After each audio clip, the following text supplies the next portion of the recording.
20대 시절에 이제 했던 그런 네. 여러 가지 이제 말실수들인데 이게 24살, 5살 때는 막 후원하자는 게 좀 부끄러웠나 봐요. 그러니까 좀 센 말로.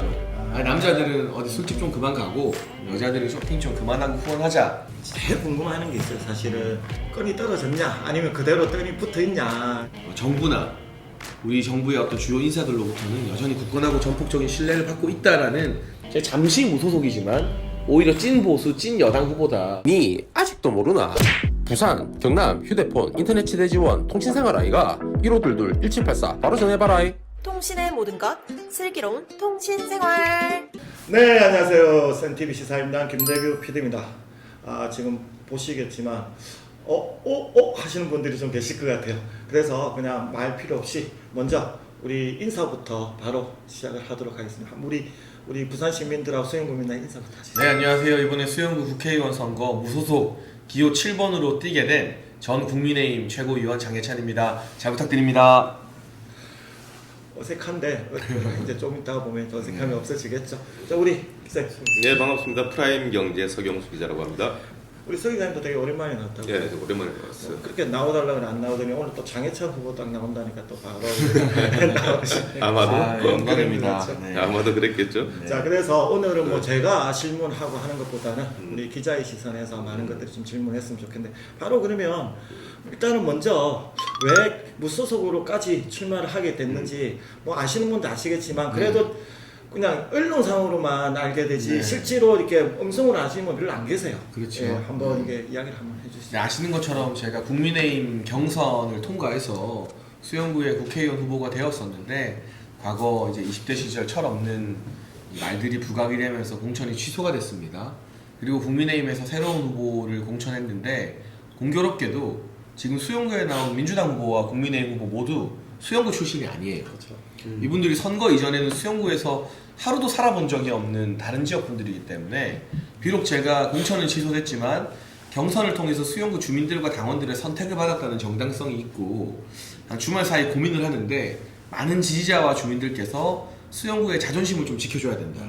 수영구 하면 그래도 전통적인 부산의 대표 지역 아니겠습니까? 그렇죠. 광안리를 품고 있고 명품 학군이 있고, 근데 그곳에서 인물이 없는 것도 아닌데 왜 사하 사람이나 진구 사람에게 이 지역 정치를 맡겨야 되느냐, 이런 목소리들이 워낙 거셌기 때문에 다른 거 생각하지 않고 오직 수영구 주민들의 자존심 하나만 생각한다는 마음으로 무소속 출마라는 어려운 결단을 내리게 됐습니다. 그 무소속으로 이제 가게 된 배경이 이제 20대 젊은 시절에, 네. 20대 지금도 젊으시니까 20대 시절에 이제 했던 그런 네. 여러 가지 이제 네. 말실수들인데, 거기에 대해서 좀 해명을 좀 해주세요. 제가 아무리 어린 시절이라 해도 제 철없는 발언들이 알려지면서 국민 여러분 눈살 찌푸리게 한 데에는 여전히 죄송하고 반성하는 마음을 가지고 있고요. 다만 뭐 이를테면 제가 그때부터 지금까지 거의 10년 가까이 컴패션이라는 단체에 기부 후원을 하고 있거든요. 그 외에도 뭐 홀트나 제가 여러 군데 후원을 하는데, 여기 어려운 아이들에게 후원을 하자라는 글인데, 이게 24살, 5살 때는 막 후원하자는 게 좀 부끄러웠나 봐요. 그러니까 좀 센 말로. 남자들은 어디 술집 좀 그만 가고 여자들은 쇼핑 좀 그만하고 후원하자라는 건데, 이것도 마치 뭐 남성과 여성을 비하한 것처럼 되어버리고, 또 제가 이제 공익근무를 하면서 또는 어릴 때 아르바이트를 하면서 아무래도 어린 시절에 갑질을 당할 때도 좀 있잖아요. 그런 울분을 토했던 게 또 시민에 대한 비하가 되고, 그리고 그때 이제 축구 참 좋아하는데요.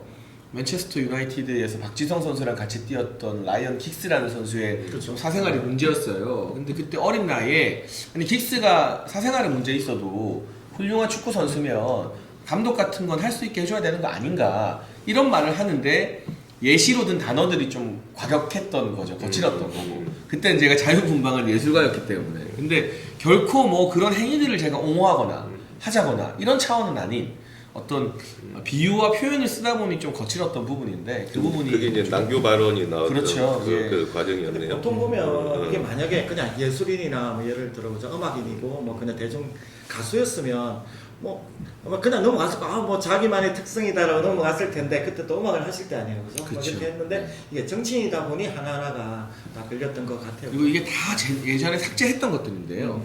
제가 전당대회 나오고 이준석 전 대표와 강하게 부딪히면서 그때 이준석 전 대표 팬덤이 다 캡처를 해놨던 거예요. 그러니까 이게 전당대회 때도 한번 불거져서 사과를 했던 건데 아무래도 제가 총선에서 현역 의원을 경선에서 꺾고 후보가 되고 하다 보니 좀 주목을 많이 받게 되면서 이것들이 다시 알려지게 됐는데 모두 제가 책임져야 될 과제라고 생각하고 있고 십자가를 지는 마음으로 무소속이라는 가시밭길을 걷고 있습니다. 자, 그리고 제일 궁금해하는 게 있어요. 사실은 그러니까 끈이 떨어졌냐 아니면 그대로 끈이 붙어 있냐라는 질문들이 상당히 이제 기자들이나 이제 우리 사회 그러니까 아직까지 용산을 용산에서 믿고 있느냐 아니면 소통을 계속 하고 있느냐 이런 부분들은 다들 궁금해 하시거든요. 근데 제가 이제 이 출마나 정치적 결단과 관련해서는 누구랑 상의했는지 누구랑 이야기했는지는 확인을 안 하고 있어요. 왜냐하면 그게 또 다른 막 논란을 낳을 수 있으니까. 다만 제가 무소속으로 나왔지만 윤석열 대통령 1호 참모라는 점을 강조하고 있고 제 명함에도 윤석열 대통령이 선택한 수영의 미래라는 걸 씁니다. 만약 저에 대한 신뢰가 약해졌다면 그런 표현이나 문구를 쓰는 데 대해서 제동이 들어왔겠죠. 하지만 그렇지 않다는 것을 보시면 제가 비록 잠시 무소속이 됐지만 정부나 우리 정부의 어떤 주요 인사들로부터는 여전히 굳건하고 전폭적인 신뢰를 받고 있다라는 반증이지 않을까 싶고요. 그런 힘이 있기 때문에 제가 약속한 대형 공약들, 뭐 지하철 연장 같은 공약들도 해낼 자신이 있는 겁니다. 그럼 덧붙여서 제가 하나 더 질문하겠습니다. 무소속으로 되고 나서도 이제 그런 이제 신뢰를 받고 있다 이렇게 들리는데 이제 그 국민의 이제 경선 후보로 이제 수영구에 이제 그 공천 신청했을 당시에 그때 이제 이를테면은 역시 마찬가지로 이제 뭐 대통령이나 혹은 뭐 당의 그 고위 순회진들이 뭐 어떤 근데 이제 사실 제가 출마를 선언하기 전부터 장해찬 지역구가 어디다 저기다 워낙 설왕설래가 많았어요. 뭐 부산 북구도 나왔었고 남구 합구가 안 되면 박재홍 의원한테 보낸다고도 나왔다가 뭐 서울이나 수도권 나간다 별의별 말들이 다 있었고 해운대 갑 이야기도 나왔고요. 실제로 그 험지 출마도 얼마든지 받아들이겠다라고. 뭐 저는 당에서 결정하면 가겠다는 입장이었지만 국회의원이 되는 게 목적이었으면 아마도 비례대표를 준비했을 겁니다. 왜냐하면 제가 뭐 지금에야 좀 논란 때문에 잠깐 당에 나와 있지만 대통령 모신 청년 참모의 상징성이 있고 뭐 인수위에서도 청년소통 TF 단장하고 청년 최고위원하고 청년재단이라는 이 공적인 기구의 재단을 또한 1년 동안 맡아서 운영했었고 그러니까 이게 청년 비례 쓰기에 딱 좋은 이력만 쌓아온 거잖아요. 정말 많은 사람들이 장해찬은 당연히 청년 비례 갈 거야 라고 봤는데 비례대표는 처음부터 생각도 없었고요. 지역구를 나가면 어떤 배려 안 해줘도 된다. 그러니까 전략공천이나 단수공천 안 해줘도 된다. 근데 나는 수영구에서 한번 정치를 해보고 싶다. 광안리, 제가 이 사춘기 시절 매번 그 광안리 앞바다를 뛰어다니면서 울분을 삭히기도 하고 막 그랬던 곳이기 때문에 저 스스로는 그 수영구에 출마하겠다는 결심이 흔들렸던 적이 단 한 번도 없어요. 근데 이제 그렇게 말씀을 하시지만은 일각에서는 사실 수영구에 이제 전복민 의원이 이제 감점이 많지 않습니까, 그죠? 예, 감점이 많고 그 다음에 청년 가점이 있고. 이 상태로 경선을 했을 때는 이건 뭐 비례나 별반 차이가 없다. 이런 제가 얘기들이 또 있거든요. 한 가지 강변하고 싶은 게 그 상대 후보님의 감점이 얼마나 되는지는 결과를 보기 전까지는 확인할 수가 없는 부분이에요. 공개가 안 돼요. 그리고 제가 뭐 이제 와서 그 이야기를 하는 것도 좀 우습지만 제가 경선 승리가 확정된 날 기자분들 질문에 말씀을 드렸어요. 저는 가점이나 또는 상대 후보님의 감점과 상관없이 경선을 이겼습니다. 그러니까 제가 가점 받은 걸 하나도 적용 안 하고 상대 후보님이 뭐 얼마나 감점인지 아닌지를 제가 확인해 드릴 수는 없죠. 근데 그걸 하나도 적용 안 한 원 수치를 당에서 다 공개해 주거든요. 당원에서 얼마 대 얼마, 여론에서 얼마 대 얼마. 왜냐하면 100에서 제가 받은 점수 빼면은 나오는 거잖아요.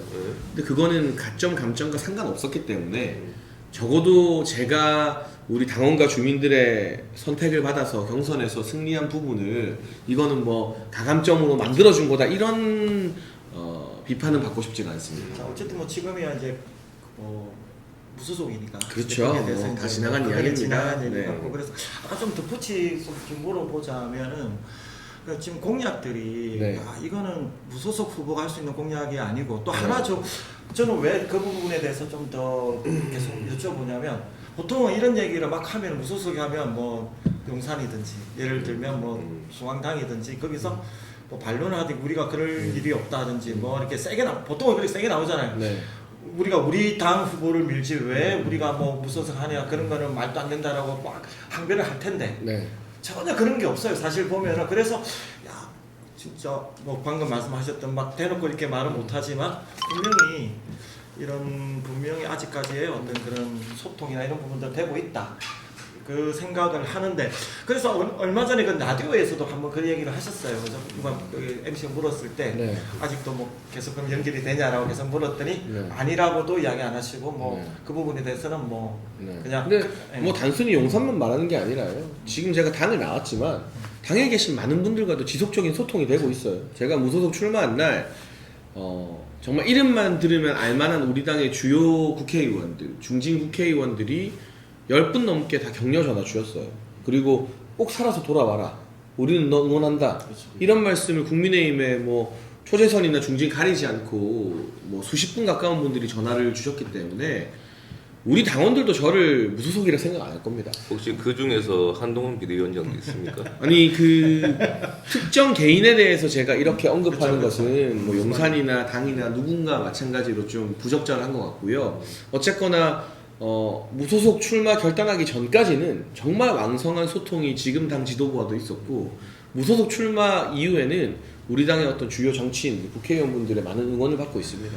결국은 뭐 우리가 이제 유출을 해보면 계속 이제 그리고 또 공약을 봐도 이게 무소속이 할 수 있는 공약이 아니에요. 네. 자 일단은 뭐 아까 잠깐 뭐 1호 공약에 지금 동방오거리 역을 네. 만들겠다라고 이제 수영이 연장선인 거죠. 네. 사실 그 부분이 엄청 커요. 네, 그런데 야, 지하철역을 그냥 무소속 후보가 한다. 야 이게는 그러니까 누가 봐도 이거는 사실 정부에서 그죠? 이 정부에서 밀어주지 않으면 될 수 있는 공약이 아니란 말이에요. 그러니까 이건 제가 경선 때부터 내세웠던 공약이라 동네에서 좀 화제가 많이 됐었는데요. 일단 수영구를 잘 알아야 나오는 공약이에요. 그렇죠. 수영구 사람 중에 동방오거리라는 지명을 모를 수는 없거든요. 그렇죠. 그래서 수영구 사람이면 다 아는 데예요. 그리고 그 동방오거리를 기점으로 해서 밀락동 안쪽까지는 그렇죠. 지하철이 안 들어가 있어요. 근데 지금은 그 밀락동 쪽이 수영구에서 인구가 제일 많은 지역이 되고 있거든요. 신규 아파트 단지가 들어서고 앞으로 들어설 아파트 단지 예정지도 많아요. 부산 MBC 홀이 이전하면 거기에도 아파트가 생길 거고 뭐 미월드 부지에도 호텔형 레지던스 이야기가 나오는데 실질적으로는 주거형 뭐 오피스텔처럼 될 수도 있는 부분이고 뭐 어쨌든 계속해서 개발 여력이 남은 곳이 지금 수영구에는 밀락동이에요. 망리동은 또 재개발 많이 해야 되고 근데 거기만 역세권에서 소외되어 있기 때문에 주민들이 환호할 수밖에 없고 지금 지하철 타고 광안리 가려면 되게 힘듭니다. 광안역에 내려서 걸어가려면 1km예요 거의. 그리고 그 가는 길이 막 관광지 같은 느낌은 아니에요.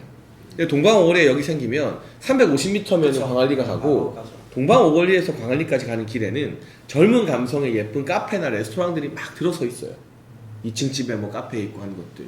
그러니까 광안리 관광 활성화 플러스 지역 주민들 역세권 혜택 확대에도 다 맞아떨어지는 공약이고 제가 검토를 해보니 지하철을 연장시키는 건 기술적으로 하나도 문제가 없습니다. 다만 지하철 출구를 내놓을 땅이 문제인 거예요. 그 동방오거리 일대가 재개발 기대감 때문에 땅값이 비싸거든요.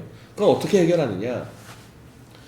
이 타당성 통과하고 실제로 지하철 공사 들어갈 때와 동방오거리 일대가 재개발될 때 시기가 얼추 맞을 겁니다. 그럼 서울 같은 경우는 대형 오피스텔이나 주상복합 지하에 지하철 출구가 연결되어 있는 경우가 되게 많아요. 이렇게 정부와 협의를 통해서 그 건물 지하에 지하철역을 연결시키면 건물주 입장에서도 자기 건물의 가치가 되게 올라가는 거고 정부 입장에서는 시 입장에서는 출구 확보하는 땅을 돈 주고 안 사도 되는 거거든요. 그 대신 용적률에서 약간의 이익을 주고 이런 방법으로 전 충분히 돌파가 가능하다고 보기 때문에 현실성 있는 공약이고 나아가서는 동방오거리에서 수변공원까지 한 2개 역 정도는 더 신설하는 게 필요하다고 보고 있습니다. 그 부분이 이제 저희 항상 이제 뭐 공약이야 누구나 할 수 있는 거고 네. 할 수 있는 건데 실천에 대한 부분들이 이제 결국은 이제 문제인 건데 뭐 예를 들어 여당 후보가 이런 얘기를 했다 그러면 아 뭐 그럴 수 있겠다고 하는데 어쨌든 현재는 지금 무소속이라서 근데 저는 여당 후보보다 더 힘 있는 후보라고 생각합니다. 뭐 그거는 뭐 다들 인정을 하는 부분. 왜냐하면 이 예산이나 정부 정책이나 이런 것들은 결국에는 행정부에서 해줘야 되거든요. 근데 행정부는 대통령실이 움직이잖아요. 그렇죠. 사실상. 그렇기 때문에 제가 잠시 무소속이지만 오히려 찐 보수, 찐 여당 후보다. 그래서 지역 주민들이요, 저 만나면 동방오거리 이야기 나오면 그거 가능하겠냐는 이야기는 하지도 않으세요. 그거 꼭 해달라 이러세요. 그렇긴 네. 하다 그죠? 그 이제 그러면은 제가 이제 하나 좀 여쭤보지 않을 수가 없는 게 정부 예산이 이제 이를테면 50이 들어갈 수도 있고 70이 들어갈 네, 수도 있지 네. 않겠습니까? 그렇게 했을 때는 벌써 이제 뭐 예비 타당성 조사까지 가는 것도 사실은 네, 네. 상당한 시일이 소요가 되거든요. 예. 그거만 또 그 예타를 통과하느냐 못 통과하느냐도 시간이 많이 걸리고. 그렇죠. 그럼 그 사이에 보면 아마 윤 대통령의 임기가 거의 뭐 마지막 단계일 텐데. 저는 예. 나름의 어떤 이 로드맵이 있는데요. 총선 이후에 우리 윤석열 대통령 임기가 3년이 남아요. 예. 그 3년 안에 이거 사업 승인까지는 해내야 된다고 생각합니다. 음. 일단 첫 번째 과제가 국토부에서 용역을 발주하는 건데요. 이게 지하철 연장이 가능한지, 그리고 대략적인 수요가 어떻게 되는지 국토부 용역을 하고 나서 그 용역 결과가 좋으면 예비 타당성 조사에 들어가거나 아니면 뭐 정말 힘을 많이 쓰면 예타를 면제시키거나 하는 방법이 있는데, 일단은 여당 국회의원이라고 해서 우리 동네 지하철 놔달라 국토부 용역 자체가 발주가 안 돼요. 아니, 뭔 소리냐. 네 돈으로 용역해라. 국토부가 쉽게 말하면 이렇게 나오는 거죠. 근데 저는 이제 6월 달에 임기가 시작되며 하반기에 국토부 설득해서 내년 초에 바로 용역 발주할 자신이 있거든요. 그럼 용역만 시작되어도 동네가 들썩일 겁니다. 아, 수영구도 좀 개발되는구나. 기대감으로. 그리고 용역 결과 빨리 나오면 충분히 이게 지하철 공사라는 건 장점이 뭐냐, 기존의 건물들이나 지상을 밀어버릴 필요는 없잖아요. 특히 이건 3호선 연장이라서 부산 지하철 3호선은 부산 지하철 중에서도 굉장히 깊이 있게 파 있거든요. 그러니까 이걸 공사를 하는데 그 위에 있는 분들에게 뭔가 보상을 해줄 필요가 없대요, 법적으로. 그래서 저는 빠르고 신속하게 진행될 거라고 생각합니다. 뭐 대신도로 요즘 다 대신도로 이제 50m. 근데 이제 또 반대 여론도 있어요. 그게 사실은 동방 오거리에서 뭐 밀락동 수변공원까지 사실 거리가 그렇게 막 긴 거리는 아니거든요. 네, 네. 거기서 이제 애써 지하까지 뚫어가지고 지하철 전동차까지 투입할 만한 그럴 필요 없이 그냥 이를테면은 뭐 셔틀이라든가 이런 것들을 운영할 수도 있는 거 아니겠습니까? 근데 그래서 제 1차 목표를 동방 오거리라고 한 것은 처음부터 무리하게 뭐 2개 연장시키겠다가 아니라 일단 동방 오거리까지는 저는 수요가 나온다고 보고 있고, 지금 일단 동방 오거리라는 지명이 너무나 유명하고 중요한데요. 그 부산 MBC 앞쪽으로도 뭐 미세 조정은 가능하죠. 거기도 이제 부산 MBC가 빠진 자리에 아파트가 들어설 거고, 지금 뭐 T 또 고급 아파트가 들어섰고, 이 앞쪽으로는 오션 테라스 대단지가 들어섰기 때문에 이제 동방 오거리에서 만약에 한 역만 만든다고 치면 조금 조정이 가능할 수도 있고, 2역을 만들 거면 원안인 동방 오거리 플러스 수변공원이 될 수도 있고, 이거는 이제 국토부 용역 과정에서 결정을 해야 되는 부분인데, 일단 우리 주민들이 직관적으로 알아들을 수 있기에는 동방 오거리라는 지명이 맞고, 저도 그 지역에서 시작하는 게 대중교통을 많이 이용하게 하는 긍정적인 효과도 있고요. 이 광안리와의 접근성을 고려했을 때 꼭 필요하다고 생각하고 있습니다. 하나 더 여쭤보고 싶은 게, 우리가 가덕신공항을 이렇게 쭉 이렇게 진행하는 것들을 사실은 많이 했었어요. 이제 했던 건데 항상 걸림돌이 국토부거든요. 네. 그리고 이제 심지어는 국회의원이라도 국토부에 들어가지도 못하고 가서 그냥 뭐 인사도 못하고 뭐 그냥 흔한 말로 쫓겨난다는 식으로 하는 게 그죠?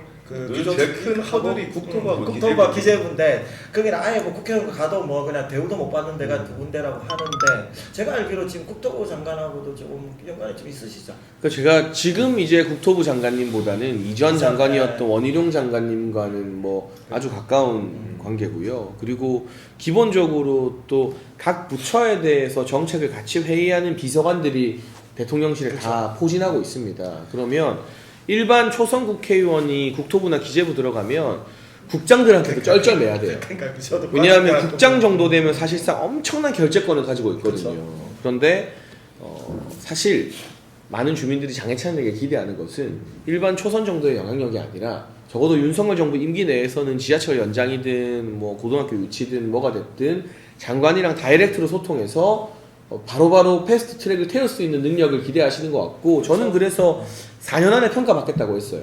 이 4년 안에 제가 약속한 대형 공약들에 있어서 어느 정도 성과를 내지 못하면, 뭐 예타 통과든 뭐 사업 승인이든 뭐가 됐든 간에 성과 내지 못하면 무슨 염치로 4년 더 시켜달라고 하겠어요. 또 다른 대형 공약은 또 뭐가 있을까요? 일단 고등학교 위치가 있고요. 수영구에 이제 남자 고등학교가 하나밖에 없어요. 일반고가.